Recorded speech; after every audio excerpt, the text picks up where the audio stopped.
There's a massive difference between the myth and the reality of what the first Trump term looked like. The broader narrative from Trump land is that he engineered one of the best economies of all time. When you look at the data tells a completely different story. And I'm going to go through all of the areas that accounted for Trump having one of the worst economic presidencies of all time. And it is clear for anybody that's paying attention that Trump engineered the worst economy since the Hoover administration. Even in spite of all of that, by running a sundown campaign and playing to the racism that is baked into the base of the Republican Party, he's going to get an opportunity to top the disaster that he engineered in his first go around. How bad of a disaster did Trump engineer? One of the first things to point out is that when you look at the debt to GDP ratio, Trump had among the highest debt to GDP ratios that he engineered during his 4 years in the White House. In fact, the debt that Trump ran up accounts for 1/3 of the national debt.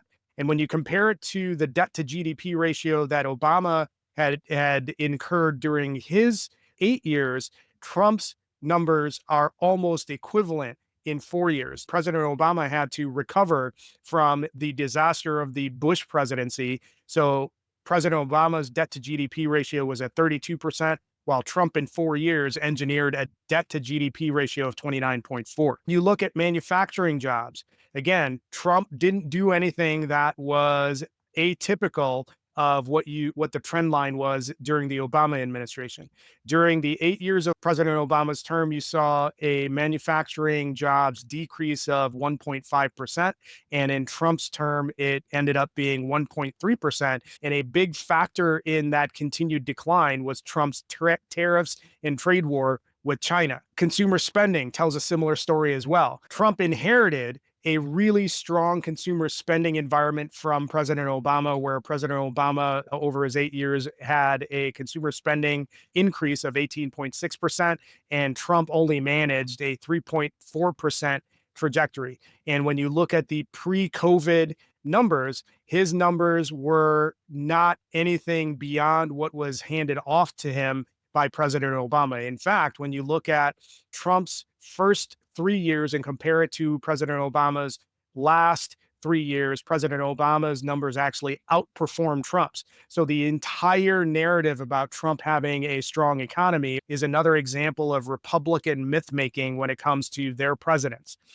Food prices kept on the same trajectory that was the case during the Obama administration. Trump had a general upward trend line when it came to food price increases.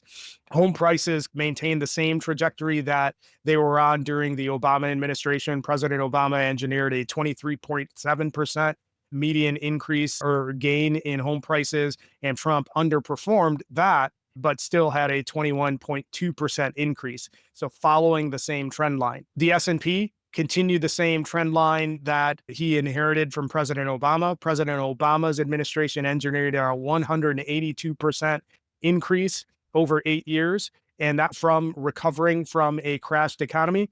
And Trump was able to maintain that trend line and accounted for a 44% increase of the S&P. When you look at the big factors that account for the felon in chief's terrible economic record, you can look at unemployment as a massive factor.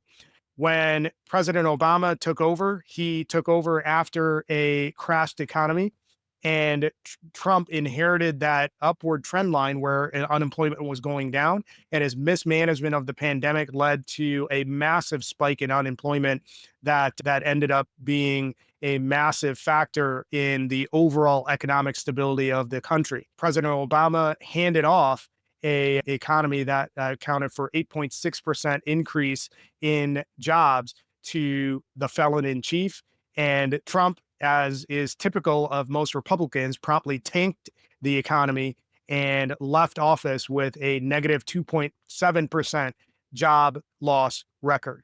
So Trump goes down in history as one of the few presidents to leave office with fewer jobs than he inherited and a negative GDP growth record.